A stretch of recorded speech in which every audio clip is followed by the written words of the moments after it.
தெரியுங்களா? அது எலி ஒன்று உளுந்து இருந்திருக்கு இல்லைங்க, இது அப்படியே டைஜஸ்ட் ஆகிடுங்க. நுண்ணீரல் வந்து சைவம் சாப்பிடும், அசைவம் சாப்பிடும். இது என்ன பண்ணிக்கோன்னா, கீழே வந்து இது 3 அடி அகலத்துக்கு 1 அடி உயரத்துக்கு தேங்காய் உரி மட்டை இருக்கு இல்லைங்க, தேங்காய் உரிச்ச மட்டை அதை கமிச்சு அடித்து பெட்டு போட்டிருக்கோம். இப்படி தெரியுங்களா? இந்த சாதனத்தை பயன்படுத்தி ஒரு முறை நம்ம ஒரு 30 கிலோ போட்டோம்னா ஒரு 30லேருந்து 35% வரைக்கும் நம்மளுக்கு வந்து ஈல்டு கிடைக்கும், அந்த கறியினுடைய அளவு கிடைக்கும். அதை எடுத்து நம்ம பவுடர் பண்ணி அப்படியே நம்ம வந்து சாயில் அப்ளை பண்ணிக்கலாம். அப்போ 100 கிலோ போட்டோம்னா உங்களுக்கு 30 கிலோ கறி கிடைக்கும். என்னுடைய பேர் சுந்தரராமன் பேருங்க. நான் வந்து கடந்த 60 ஆண்டுகளாக விவசாயம் பண்ணுறேன். இந்த பண்ணை வந்து 10 ஏக்கர் பண்ணைங்க. அதாவது சத்தியமங்கலத்தில் பண்ணாரி மெயின் ரோட்டில் எங்கள் பண்ணை அமைஞ்சிருக்குங்க. கோம்பள்ளம்ங்கிற பகுதி இருக்குது, அங்கே அமைஞ்சிருக்குது. இது வந்து பாரம்பரியமாக எங்களுடைய நாங்கள் விவசாய குடும்பத்தை சேர்ந்தவங்க. எங்கள் தாத்தா பண்ணாருங்க, அப்புறம் தந்தையார் பண்ணார், அவர் காலம் முடிஞ்சு என்னுடைய தாயார் பண்ணாங்க. தாயாருக்கு வயசாகும் போது தான் நான் படிப்பு முடிச்சிருந்தேன். நான் வந்து விவசாயத்தை எடுத்தேன். இந்த தோட்டத்தை வந்துங்க நான் விவசாயத்துக்கு வந்தபோது ஒரு வருஷத்துக்கு 3 போகம் சொல்லுவோம். 2 போகம் தானியம், 1 போகம் பணப்பயிர். அந்த தானியத்தில் வந்து கம்பு, சோளம், ராகி, தினை இந்த மாதிரி தானியம் 2 போகம் பண்ணுவோம். 3வது பணப்போகத்தை வந்து பருத்தி, மிளகாய், புகையிலை இந்த மாதிரி பணப்பயிர் தான் பண்ணிட்டு இருந்தோம். இதுதான் ஆரம்பத்தினது. அப்போ இந்த 10 ஏக்கரில் வந்து நான் ஒரு வருஷத்துக்கு 200 குவிண்டால் தானியம் உற்பத்தி பண்ணிட்டு இருந்தேன். இப்போ என்ன பண்ணுறேன் அப்படின்னா, தானிய உற்பத்திங்கிறது கிடையவே கிடையாது. அந்த அளவுக்கு மாற்றங்கள் ஏற்படுது, எல்லாம் சூழல் மாற்றம் ஏற்படுதுங்க. ஆக வந்து அதுக்காக ரசாயன விவசாயம் வரும்பொழுது ஓரின பயிர் சாகுபடிக்கு முக்கியத்துவம் கொடுத்து சோளம், அது என்னது வாழை, மஞ்சள், கரும்பு அப்படி இதெல்லாம் பயன்பாடு அதிகமாகுதுங்க. அதுக்கு அடுத்து என்னென்னா லேபர் பிரச்சனை வருதுங்க. லேபர் பிரச்சனை வரும்போது சொட்டு நீர் பாசனத்துக்கு போகிறோம். சொட்டு நீர் பாசனத்தை வந்து நாங்கள் என்ன பண்ணிக்கோன்னா, இந்த இயற்கையில் இதெல்லாம் வந்து விடுறதுக்கெல்லாம் நாங்கள் இது ஃபெர்டிகேஷன் சொல்லுவாங்க, அதை நுண்ணுயிர் துல்லிய பாசனம் சொல்லுவாங்க. அதெல்லாம் இயற்கை விவசாயத்தில் எல்லாருக்கும் சொல்லிக் கொடுக்குறோம். இதுதான் எங்களுடைய அடிப்படைங்க. ஆண்டுதோறும் இங்கே வந்து நாங்கள் வந்து ஒரு 30 விவசாயிகள் ஒரு குழுவை வச்சுருக்குறோம். அது வந்து சத்தியமங்கலம் ஆர்கானிக் ஃபார்மர் வெல்ஃபேர் ட்ரஸ்ட்னு வச்சுருக்கோம். அதில் வந்து 30 பேரில் 15 பேர் நாங்கள் வந்து அந்த அங்க சான்றளிப்பு சான்றோட வெளிநாட்டு ஏற்றுமதிகளுக்கு ஒவ்வொரு ஆண்டும் 100லேருந்து 150 டன் மஞ்சள் சப்ளை பண்ணிட்டு இருக்கிறோம். பெரிய மாடு எடுத்தால் 3 மாடு இருக்குங்க, 2 கண்ணுக்குட்டி, ஒரு கடாரி தான் வச்சுருக்கேன். முன்னால் ஆரம்பத்தில் 20 மாடு வச்சிருந்த இடத்துல இந்த பிரச்சனையின் காரணமாக இப்போ 4 தான் வச்சுருக்கிறேன். இதெல்லாம் சிமெண்ட் தளம் போட்டிருக்காங்க. அதில் சிமெண்ட் தளத்தை வந்து உங்களுக்கு அந்த யூரின் கலெக்ஷன் டேங்க், அதுக்கு மாடு வந்து தண்ணி மாட்டு மூத்திரம் வந்துடுங்க. இங்கே 2வது என்ன பண்ணுவாங்க கேட்டோன்னா, கடுத்தலை கழுவுறதுக்குமே தண்ணி எல்லாம் பயன்படுத்த மாட்டாங்க. இந்த தொட்டியில் சேர்ற மூத்திரத்தை எடுத்து ஊற்றி கழுவிடுவோம். அப்போ அந்த சாணி அதுவும் கலந்து வரும்போது அது பவர் அதிகமாகுங்க. அதை எடுத்து இந்த ஆஃப் ஹெச்பி மோட்டரில் அந்த தொட்டிக்கு அனுப்பிச்சுட்ருவாங்க. இப்போ தெரியுது பார்த்தீங்களா, தொட்டி, அது தொட்டிகளுக்கு போயிருங்க. இயற்கை விவசாயத்தில் வந்து இந்த சொட்டு நீர் பாசனத்துக்கு நாங்கள் மிகுந்த முக்கியத்துவம் கொடுக்குறோம். வந்து 3 அடி அகலம், 3 அடி உயரம், உங்கள் சௌகரியத்துக்கு நேரத்து கட்டலாங்க. நான் இங்கே வந்து 15 அடி கொடுத்து கட்டிட வச்சுக்கிங்களேன். இது எல்லா வகையான தழைகள், இந்த மாதிரி பழ வகைகள், பனம்பழமெல்லாம் கூட போடலாங்க. பனம்பழம் போடலாங்க, பனம்பழம், பப்பாளி பழம், எல்லா தழையும் போட்டுருவோம் உங்களுக்குள்ள. அது எலி ஒன்று உளுந்து இருந்திருக்கு இல்லைங்க, இது அப்படியே டைஜஸ்ட் ஆகிடுங்க. தெரியுங்களா? நுண்ணீரல் வந்து சைவம் சாப்பிடும், அசைவம் சாப்பிடும். ஆக இந்த மாதிரி இதுகளையும் நாம் அதில் பயன்படுத்த முடியுங்க. அதுக்கு நாங்கள் இது பண்ணுறோம். இதில் வந்து என்னென்னா, அடியில் வந்து 3 இன்ச்சுக்கு ஜல்லிங்க, அது மேலே ஒரு நைலான் வலை, அப்புறம் 1/2 அடிக்கு மணல், அது மேலே ஒரு நைலான் வலை, அதுக்கப்புறம் தான் இதெல்லாம் போட்டிருக்கோம். இதை திறந்தேன்னா உங்களுக்கு நல்ல இந்த இது வருங்க.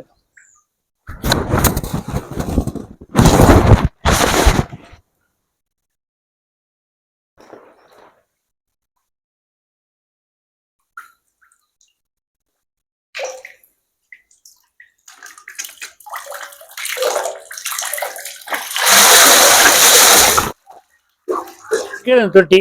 இதுல வந்து இந்த வடிகட்டி வருது இருக்கு இல்லைங்க, இது வந்து அது வெஞ்சுரின்னு பேருங்க. இதுதான் சக்ஷன் பைப்பு.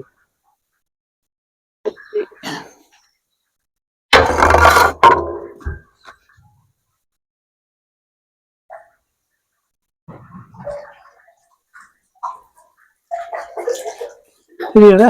இயற்கை விவசாயத்தை பொறுத்த வரைக்குங்க இந்த கால்நடை கழிவு இருக்கு இல்லைங்க, மாட்டு சாணம், மாட்டு மூத்திரம், இதெல்லாம் அந்த கழிவுகள், தாவர கழிவுகள், இதையெல்லாம் எந்த அளவுக்கு திறம்பட பயன்படுத்துகிறோமோ அதுதான் மிக முக்கியமானது. இந்த கழிவுகளை எல்லாம் மறுசுழற்சி கொண்டு வந்து அதில் சத்துக்களை கூட ஆக்கிறது தான் அதோட நோக்கங்க. ஆக என்ன பண்ணுறோம்னா இந்த மாதிரி போட்டு லேயர் பை லேயர் சாணி சருவெல்லாம் போட்டே வருவாங்க. இதுக்கு லேசாக அப்பப்போ தண்ணி தெளிப்போம். தண்ணி தெளித்தோம்னா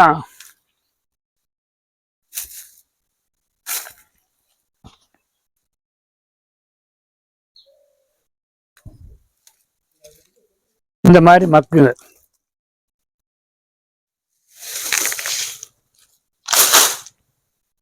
இது மண்புழு பெட்டுங்க. இந்த மண்புழு பெட்டு வந்துங்க நீங்கள் தொட்டி கட்டியும் பயன்படுத்தலாம், ஒரு ஷெட்லையும் பயன்படுத்தலாம், இந்த மாதிரி மரத்து நிழல்லையும் பயன்படுத்தலாங்க.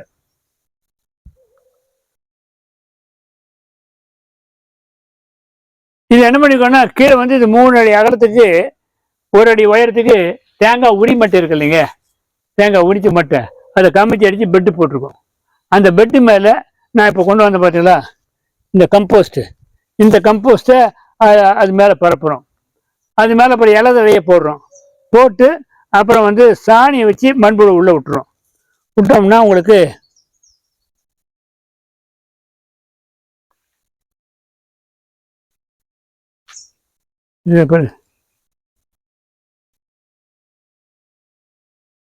இப்படி தெரியுங்களா, இந்த மாதிரி இங்கே ஸ்டாக் பண்ணி வச்சுக்கோங்க.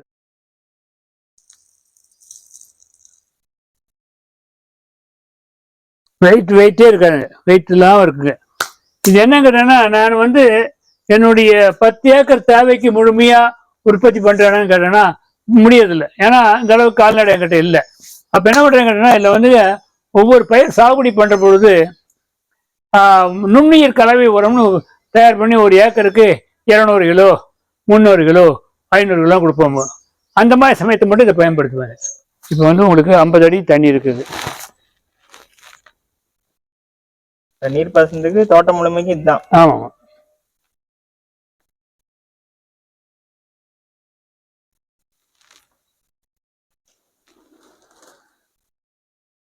கடை எடுத்துட்டு இருக்காங்க, எடுத்து உள்ளுக்குள்ளேயே போட்டுருவாங்க.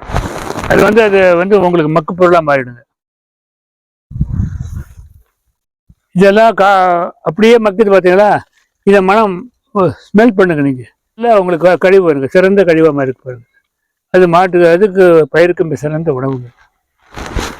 இதான் இந்த கரு எவ்வளோ தூரம் மண் கருப்பாகுதோ அந்த அளவுக்கு கரிம சத்து அதிகம்னு அர்த்தம். இது எப்படி இருக்கு பாருங்க, நல்ல உயிரோட்டமாக இருக்கு பாருங்க. இந்த மாதிரி சுற்றிலாம் ஊறணுங்க பூமிக்குள்ள. வெறும் தழையாக கிடக்கு பாருங்க. இதா பூரா இது இப்போ அப்படியே கொட்டிடுதுங்க. இவ்வளோ உயரம் இருந்தது. அப்போ அத்தனையும் இப்போ என்னாச்சுங்க உங்களுக்கு சத்தா மாறிடுச்சு. இப்போ இதுக்கு வேண்டிய உரமெல்லாம் அது உருவாயிடுது. இல்லை நல்லா சிறப்பாக வருதுங்க. இதை விதைக்கிறோம், நல்லா வளர்ந்து வருது, அதை மடித்து விழுகிறோம். அதான் அதற்கான ஆதாரங்களை அங்கேயே உருவாக்குதல். இதெல்லாம் தபோல்கருடைய அடிப்படை தத்துவங்கள் எல்லாம். அப்போ இதில் விதையை மட்டும் தான் பயன்படுத்தியிருக்கிறோம், வெளியிலேருந்து எதுவும் வரல. அப்போ நீங்கள் போட வேண்டிய தொழு உரமோ கம்போஸ்டோ அதெல்லாம் அளவு குறையும் உங்களுக்கு. இந்த பெட்டில் வந்து 2 அடி பெட்டு, அந்த வாரம் இந்த வாரமும் மஞ்சள் நட பண்ணுவோம். நடுவில் வந்து நரிப்பயிருங்கிறத போட்டுருவோம். இப்போ தெரியுதுங்களா, நரிப்பயிர் அதை போட்டுருவோம். அது முதல்ல வந்து ஒரு 30 நாள் தான் ஒரு களை எடுப்போம். அதுக்குள்ள நரிப்பயிர் வந்து நல்லா அடர்த்தியாக படர்ந்துடும், களையே வரக்கூடாது. ரெண்டாவது இந்த குளோபல் வார்மிங்கில் இது கொஞ்சம் பார்ஷியல் ஷேடு வேணும், அந்த குளுமையை கொடுத்துருது மஞ்சளுக்கு. மஞ்சள் நல்ல சீரான வளர்ச்சிக்கு அது மிகச்சிறப்பாக பயன்படுது. கரும்பு ஒரு நல்ல குவாலிட்டி எப்படி கணிக்கணும்னு கேட்டாங்கன்னா, இந்த கரும்பினுடைய சைஸு கர்த்து அதிகமாக இருக்கணுங்க. கனவு இடைவெளியும் அதிகமாக இருக்கணுங்க. அந்த அளவுக்கு இருந்த வரைக்கும் உங்களுக்கு ஈல்டு வருங்க. ரெண்டாவது இன்னொன்று என்ன கேட்டாங்கன்னா, ஒரு மாதத்துக்கு 2 கனவு வளர்ச்சி வருங்க. இப்போ 6 மாதத்துக்கு எத்தனை கனவு இருக்கணுங்க? 12 கனவு இருக்கணும். ஒத்துக்கிறீங்களா? பாருங்க, 1 2 3 4 5 6 7 8 9 10 11 12. ரெண்டாவது 12 கனவு வந்து வளர்ச்சி குறைவாக இருந்தாலும் வருங்க. கனவு பக்கமாக போயிடும். ஆக இந்த கனவு தூரம் இருக்கணுங்க. பக்கமாக இருந்தால் வளர்ச்சி வராதுங்க. ஆக கனவு இடைவெளியும் அதிகமாக இருக்கணுங்க. அதான் மிக முக்கியம். இதை விட தூரமாக வந்தால் தான் பெட்ரு. இப்போ ஆரம்பத்தில் அது சத்து குறைவாக இருந்திருக்குது, இப்போ வர சத்து அதிகம் கிடச்சிருக்குது, இடைவெளி அதிகமாகிட்டு இருக்குது. ஆக இந்த இடைவெளி வந்துங்க 9 இன்ச்சு வரைக்கும் கொண்டு வரலாங்க. அது வந்து ஈல்டு மேக்ஸிமம் ஈல்டு வருங்க. ஒரு மாதத்துக்கு 2 கனவுங்க. 12 மாதத்துக்கு 24 கனவு. 24 கனவுக்கு 9 இன்ச்சுன்னா என்ன ஆச்சுங்க? 18 அடினா ஆச்சுங்க. நல்ல கரும்பாக இருந்தால் 18 அடினா கொண்டு வரணுங்க. தேங்காய் வந்து நான் தேங்காய் மட்டை உரிச்சேன்னா இப்படி குவியாக போட்டு வச்சுருவேங்க. இது 2 விதமாக ஒரு முக்கியமாக பயன்படுத்துறது. இந்த மஞ்சள் அறுவடை ஆனால் அந்த மஞ்சளை வேக வைக்கணுங்க. வேக வைக்கிறதுக்கு முக்கியமாக பயன்படுத்துவோம். அது போக மிச்சம் மாறுறதை வந்து இந்த பயோசார் பண்ணலாம் அப்படின்னு யோசனை பண்ணி அதை இது பண்ணியிருக்காங்க. இந்த பயோசார் என்ன ஆகுதுன்னு கேட்டோன்னா, இது பூரா வந்து சீராக வந்து சூடு ஏறி கரியாக மாறுது. இதில் வந்து அப்போ அந்த கரிம சத்து மிக அதிகமாக இருக்கும். ரெண்டாவதுக்குள்ளே இன்னொன்று என்னென்னா, உள்ளுக்குள்ளே தேங்காய் தொட்டி இருக்கு இல்லைங்க, அதுலேயும் கரிம சத்து ஜாஸ்தி இருக்குது. அதுவும் கூடுதல் சத்தை கொடுக்குங்க. அதுக்கு அவங்க வந்து ஒரு பெரிய ரிசர்ச் எல்லாம் பண்ணிட்டுருக்காங்க. அவங்க அந்த அடிப்படையில் ஒரு ப்ரொஃபஸர் மகேந்திரன் சார் எனக்கு பழக்கம் இருந்ததுனால அவர்கிட்ட நான் வந்து இதுக்கு உதவுமாறு கேட்டுக்கொண்டேன். அந்த அடிப்படையில் அவர் இந்த பயோசார் யூனிட்டை கொண்டு வந்து கொடுத்துருக்காரு. சார் அவர்கள் உங்களுக்கு விவரமாக தெரிவிப்பார். வணக்கம். நன்றி. வணக்கம். என்னுடைய பெயர் பேராசிரியர் மகேந்திரன்.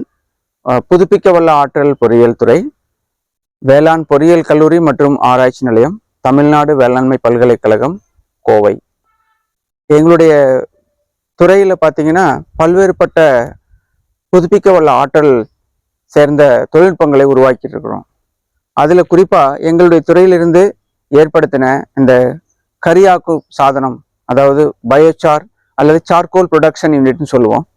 அதை வந்து எந்த அளவுக்கு நம்ம ஃபார்மருக்கு உபயோகப்படுத்த முடியும் அது அந்த செயல் விளக்கங்கள் எல்லாம் செஞ்சுட்டு வர்றோம். விவசாயிகள் வந்து கழிவுகள் உற்பத்தி ஆகிறத வந்து அவங்களுடைய நிலத்திலேயே அவங்க உபயோகப்படுத்தணுங்கிறத நோக்கம் அவங்களுக்கு. இது எந்த பயிர்களுக்கு வேணால் போடலாங்க. நம்ம வந்து எல்லா பயிர்களுக்கும் உபயோகப்படுத்தலாம்.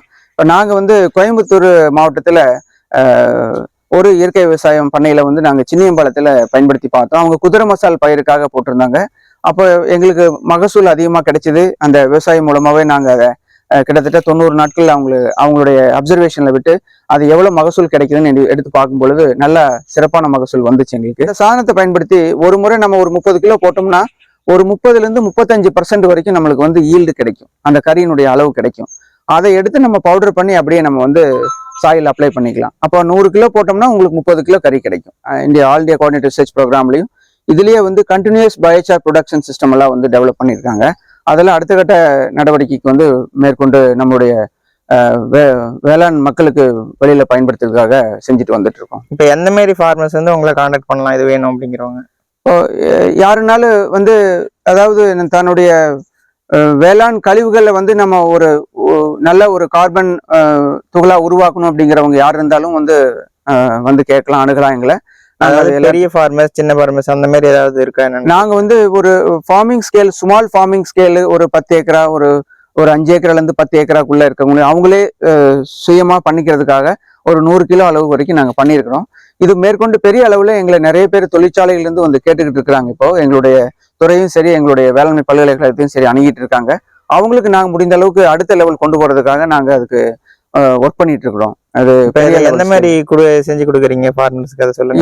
இது தேவைப்படுதுன்னு சொல்றேன். இது தேவைப்படுது அப்படின்னா இதனுடைய கெப்பாசிட்டி பொறுத்து, இப்போ நான் சொன்னேன் உங்களுக்கு 30 கிலோல இருந்து 100 கிலோ வரைக்கும் கெப்பாசிட்டி பொறுத்து 1 லட்ச ரூபாயிலிருந்து 2 லட்சம் 2 லட்சம் அந்த மாதிரி வந்து என்ன மெட்டீரியல் நம்ம அதை போட்டு செய்யறோமோ, எஸ்எஸ்ல போடுறோமோ, ஸ்டெயின்லெஸ் ஸ்டீல்ல போடுறோமோ அல்லது மைல்டு ஸ்டீல்ல போடுறோமோ, அந்த மாதிரி உண்டானதுக்கு நாங்க வந்து இன்வெஸ்டனுடைய ஒப்புதல் பிரகாரம் நாங்க விலையை நிர்ணயிச்சு அவங்களுக்கு ஃபார்மர்ஸ்க்கு நாங்க செஞ்சு கொடுக்குறோம். அவங்க அதை எடுத்துட்டு போய் பயன்படுத்துற மாதிரி, அவங்களே வச்சு பயன்படுத்துற மாதிரி எங்களுக்கு ஒரு திட்டம் இருக்கு விசிஎஸ் ஸ்கீம் மூலமா. இப்ப ஃபார்மர்ஸ்க்கு ஏதாவது மானியம் அந்த மாதிரி ஏதாவது சப்சிடி அந்த மாதிரி ஏதாவது இதுல பண்ணி தர முடியுமா? இதுல செயல் விளக்கங்கள்லாம் முடிஞ்சதுக்கு அப்புறம் நாங்க வந்து இந்திய அரசாங்கத்துக்கும் தமிழ்நாடு அரசாங்கத்துக்கும் நாங்க இது மானியம் மூலமா பரிந்துரை பண்ணலாம்னு இருக்கிறோம். நாங்க அதை அடுத்த லெவல்ல கொண்டு வரணும். அது 2 மாடல் இருக்குங்க. ஒன்று தைவான் மாடல், அது வந்து இது பேரபடிக் ஷேப்பில் இருக்குங்க. இது சர்க்குலர் செமி சர்க்குலர் மாடலுங்க. இது வந்து வேளாண் பல்கலைக்கழகத்தில் ரெனியூவல் டிபார்ட்மெண்ட் மூலியமாக டெவலப் பண்ண மாடலுங்க. அவர் ப்ரொஃபஸர் மகேந்திரன் தான் இதுக்கு அவருடைய வழிகாட்டுதல் தான் இதை நான் அவங்களுடைய கம்பெனி, அவங்க ஐடென்டிஃபை பண்ண கம்பெனி சன்லிட், அவங்கள வச்சுட்டு அவரும் வந்து பார்த்து முறையாக செய்கிறாங்கிறத அப்பப்போ பார்த்து செஞ்சதுங்க. இது இதில் என்ன ஒரு விசேஷம்னு கேட்டிங்கன்னா, மேலே பார்த்தீங்கன்னா செம்னி கொடுத்துருக்கோம். மேலே சிம்னி ஐயா, இங்கே அடியில் பாருங்கள், உங்கள் அடியில் பர்ஃபெக்ட் ஹோல்ஸ் இருக்க பாருங்கள். கீழே பாருங்கள், கீழே ஹோலு. அந்த விளையாட்டு இல்லைங்க, அந்த வழியாக இந்த சூடான காற்று மாய்ச்சரோட இந்த சிம்னி வழியாக வெளியில் போயிடுங்க. அவ்வளோ உள்ளே அந்த காற்று வந்துகிட்டே இருக்கும், அந்த சர்க்குலேஷன் நடந்துகிட்டே இருக்கும். அப்போ வந்து உங்களுக்கு உள்ளுக்குள்ளே மாய்ச்சருங்கிறது இருக்கவே இருக்காது. இதான் சிறப்பு. 2 பக்கம் தெரியுதுங்களா? அதில் வந்து வெளிக்காற்று உள்ளே வரும், உள்ளே இருக்கிற காற்று ஈரப்பதத்தோட காற்று சிம்னி வழியாக மேலே போயிட்டே இருக்கும். இந்த சர்க்குலேஷன் நடந்துகிட்டே இருக்கும். நாங்கள் வந்து இயற்கை விவசாயிகளுக்கு தந்தை வந்துன்னா அவங்க எனக்கு ஃபோன் பண்ணி என்ன பிரச்சனை இருக்கோ சொல்லுவாங்க. அதுக்கான தீர்வுகளை சொல்லிக் கொடுக்குற வழக்கம் உண்டு. எல்லாருமே என்ன பண்ணுவாங்கன்னா, எந்த பயிர் இதாக இருக்கோ அந்த பயிரை ஃபோட்டோ எடுத்து அனுப்புவாங்க முதல்ல வாட்ஸ்அப்பில். ஏன்னா அதை வச்சு நான் உங்களுக்கு அது என்ன பிரச்சனை இருக்குங்கிறத தீர்மானம் பண்ணி அதுக்கான தீர்வை நான் கொடுக்க முடியும். நீ கூப்பிடும் போது நான் கால் எடுக்கலைன்னா எடுக்கணும்னு தயவு நினைக்க வேண்டாம். நான் ஏதாவது இந்த மாதிரி வேலைகள் இருந்ததுன்னா செல் எடுக்க மாட்டேன். அப்புறம் வந்து பார்த்து மிஸ்டு காலை பார்த்து நான் மீண்டும் கூப்பிட்டுருவேன், அதை விட மாட்டேன். அந்த மாதிரியும் செய்கிற வழக்கம் உண்டு. அதுக்கு என்னுடைய செல் நம்பர் வந்து 9842724778. வணக்கம்.